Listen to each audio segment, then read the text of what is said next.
So my talk this morning is entitled What We Believe. After service at 11:30, we're going to start a class called the Essential Ernest Holmes. And that class starts with a series of statements he makes. He first made them in the Science of Mind textbook in 1927, almost 100 years ago. And it's his beliefs. Now, you notice he says this is what we believe, but it doesn't mean that you have to believe that. We give you perfect opportunity to make that decision for yourself, to figure out for yourself a God of your understanding, this one that you can believe in. My teacher said one that won't insult your intelligence, and one that you can put to work in your life. Because ultimately, that's what you're here to do. You're here to put this power for good, this power for love, health, and prosperity to work in your life. And so you want to have beliefs that you can have faith in and move forward on. Now, one of the ones that he used that I really like is we believe in the eternal goodness, the eternal loving kindness, the eternal loving givingness of life to all. To all. We can have an expectation that life is going to work out for us, that life is trying to teach us how to work with it. And it's mine to see where does life want to flow, because it wants to flow towards that which is more loving, more joyful, more prosperous. So it's mine to find out where are those streams of energy in my life. How can I attach my hopes and dreams to those currents? Because we can either be like boats against the currents. Patti LaBelle had a song entitled that. Or we can be row, row, row your boat gently down the stream. Choice is ours. And if we choose to go gently down the stream, our rowing will only empower us more. And it'll make the journey easier, quicker. When you're trying to go up current, you're using all your energy and you're battling what's coming for you. So we want to make sure we're going with the flow of life. Now, I have to remind myself all the time of that, of what is it that wants to work through me? How is it that I can allow the flow of life to flow easier, to make things easier for myself and for those around me and for the world? Now, one thing you may not know about me, you may have never realized about me, I'll share with you a little private thing this morning. I know it will go no further, just between you and I. Yeah. All right, here it is. Here it is. We got a photo now. Brace yourself for this photo. It may be alarming to some people, so brace yourself. But I live with a terrorist. Do not let that cute face fool you. She is a terrorist who can, in a millisecond, morph from this cute little puppy into a Tasmanian devil. And she will go at a squirrel, a cat, or her mortal enemy, the leaf blower. The leaf blower. And she can go from 0 to 60 in milliseconds. And if you're not careful, if you're not ready, she'll tear off the leash. She'll go so fast you lose control of the leash. Well, we can't have that. Can't have her out because she's so tiny. You can't have her out running around without control. So I did my research on how to walk dogs. Very interesting. How to really train dogs to walk. It's very interesting because they say most humans, we want to train the dog through our voice. We want to give them commands, and then we want to show them behavior. We ignore the thing that they most take in information from. We ignore that altogether, and that's smell. They mainly learn through smell. Dogs, smell is the dominant income of information for dogs. So you've got to work with smell to make it easier for them. They also have huge, huge antennas for our emotions. They pick up our emotions. So if you're out walking the dog and you're nervous about somebody getting a leaf blower out of the garage, they're soaking in that stress and frustration. And what do? They're even more vigilant about looking for the next leaf blower or squirrel or cat. Yeah. So one of the most interesting suggestions they said was, for the human, enjoy your walk. That's the first thing you're supposed to do. You got to give out that energy. I'm out here having fun. The dogs really like to walk. Sophie, if I will let her, she likes to tote the leash in her mouth. So I let her do that because I think it's giving her more control. Another piece of advice they said is to take up some treats, hold them in your hand, hold them down by your hand, and the dog will naturally walk towards the treats. Well, between my hand and where Sophie walks is a long distance, and so that wasn't so working so well. So finally I had this idea. This idea came to me, a flash of genius, some would say, and that was to put a treat in my sock, to hide a treat in my sock. Yeah, it works like a charm. She's right there at it. Now, the challenge will be always making sure I dump the treat before I wash the sock. So if I come here one morning and I'm smelling like pepperoni pup, you're going to know what's happened. Now, where did that idea come from? I don't know from training a dog. I don't know anything about training a dog. Where did that idea come from? It came from Spirit. It came from Spirit. If you find yourself, if you're doing something repetitive, washing dishes, folding laundry, washing the car, doing gardening, and all of a sudden, out of the blue, there comes a bolt of an idea to you that you hadn't been thinking of, it just came from nowhere, that's an idea from Spirit. And be sure to nurture it. Doesn't mean you have to jump up and go do it. Just nurture it a little bit. Give it some attention. Give it some room to take root. If it takes root, what happens is you'll start seeing signs and signals. People will start talking to you about it. You'll see a TV program. You'll see a flyer out somewhere about the topic. Spirit will give you breadcrumbs that you can follow your way. Giving us a better idea about ourselves is the way Spirit best communicates to us our best ideas. I know we all want to be walking along the beach and all of a sudden a voice from the heavens come out and say, I'm God, do this, that, or the other thing. But if that were to happen, you would be running up and down that beach like Bugs Bunny. I mean, you can't have that kind of dramatic breakthrough, cosmic breakthrough, and then go back living a normal, regular life. So the easiest way we get communion from Spirit is through our best ideas. And God wants life to work for you.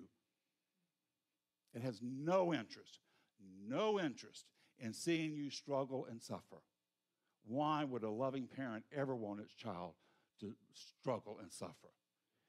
It really wants to see how well we can do with the opportunities provided for us. And there's more opportunities. The more we can take advantage of it, the more we can work with them, the more opportunities will flow our way. And that which we can't take advantage of will go on to another outlet. So we want to be open to the best opportunities. And that's what I had to do with Sophie. I had to shift my how I was communicating with her to get something more functional, to get a working solution. And I realized that's exactly what we have to do with Spirit too. Spirit communes through our best ideas. And for most of us, I'll speak for myself, for a long time before I came to this teaching, when I came from traditional teaching, when I thought of God, I thought it was just a place I could just go and dump all my problems to and have all of that work out for me.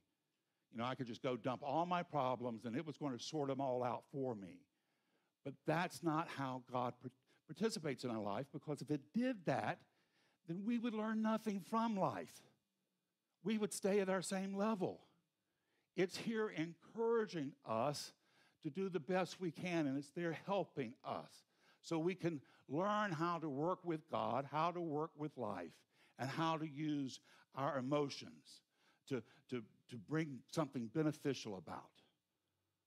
When we go to Spirit begging and pleading and talking about how worthless we are and how miserable we are, do you think Spirit's going to waste a great idea on that consciousness? And even if it did, in that mindset, we wouldn't even recognize it. We're too infatuated with our pain and our woes for us to be able to lift our eyes to a better knowing for ourselves.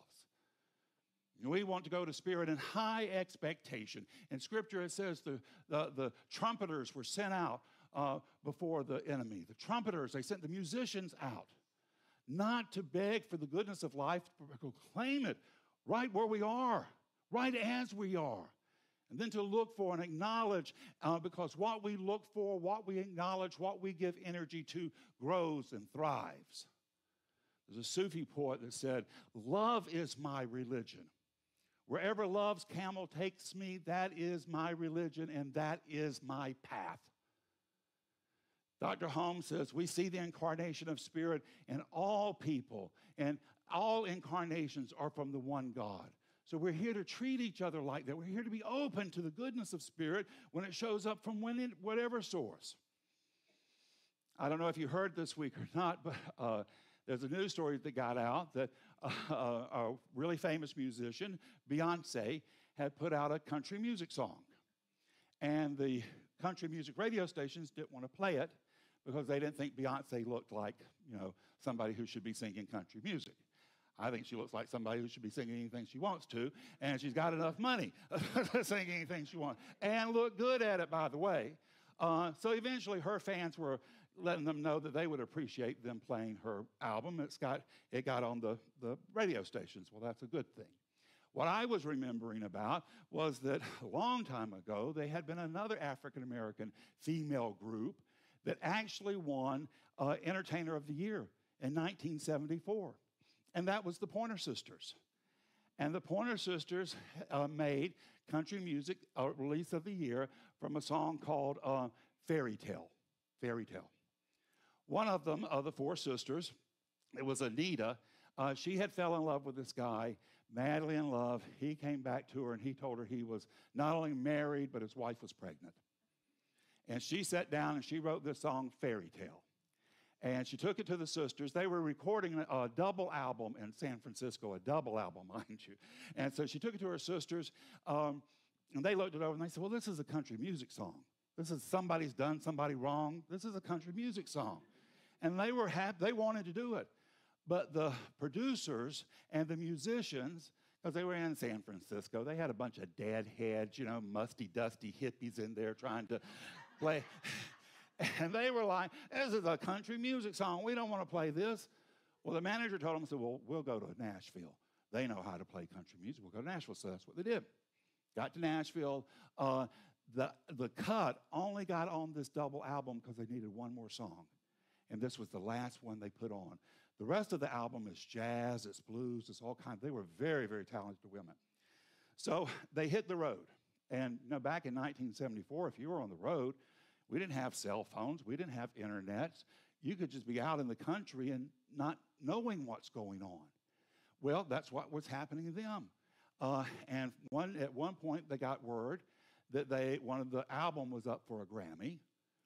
The next little city they got to, they got word that the country music hit had gotten out to the country music radio stations. It was going through the charts, and the Grand Ole Opry wanted them to come to perform it. So they headed out to the Grand Ole Opry. Now, there was just a couple of problems there. One of them, their picture had not gone out to the single with the country music radio stations. The Grand Ole Opry didn't know there were some black women coming to perform. They also, because they were so, they didn't have any money when they started, they didn't have costumes. They went to Goodwill and secondhand stores and bought vintage clothes to wear. That was their stage costumes. So they got to the country music Grand Ole Opry. They showed up. They said, we're here for our jobs. They took them down to the kitchen. They thought they were there to work in the kitchen. They were hysterical about it. They thought it was the funniest thing in the world. Now, they had a perfect opportunity to be upset and insulted, because it was in ways insulting. But they did not. And they got on that stage, and they said when they walked out on that stage, you could hear a pin drop. And she said, they got out on that stage. And she said, first time it was not Anita, Bonnie was the lead singer on it. She said, she first opened her mouth. She said that crowd was with them, and said they kept clapping the whole way through the song. And she said when they were after the song, when they were meeting, people were just pouring up to them. Now here's the thing: they were church. They had been raised up in the church. And so they were on this tour. They were going to all these bars and places that they weren't comfortable with. They had never been around that kind of drinking and smoking, that kind of stuff. Here they were at the Grand Ole Opry. There was none of that there. And people were so appreciative and glad and happy for them. Bonnie said they fell in love with us. When we open ourselves up to just see the Spirit of God in each and every one of us, to know that within every one of us, there's a spark of the divine. When we're going to be able to do that, we're going to be able to just leapfrog over so much of the issues that we have going on. And we're going to find such inventions and such talents and such coming together and solve so many huge problems. We have this infinite potential within us. They say it's a sleeping giant. We have yet to wake it up. It's a sleeping potential. We have the ability to rise up and to do so many great things. Rumi, the Sufi poet, he says, the breeze at dawn has secrets to tell you. The breeze at dawn has secrets to tell you. Don't go back to sleep. And the secrets that the breeze of dawn has to tell you is that you're wonderful. You're amazing. You have been called by name from stardust by the voice of God to be exactly where you are here today. And you have mighty and wonderful work to do. And you're going to do it through God's love. You're going to do it through God's joy. You're going to do it knowing who you are and whose you are. You are a child from the Most High. You're here to do wonderful and glorious and amazing great things, and you're well on your way to do it. Spirit is proud of you. Your father, your mother in heaven adores you, and it is raining down blessing upon blessing for you to step up and to be the best you can be. This is the truth in your life this morning. It's the truth in mine, and so it is.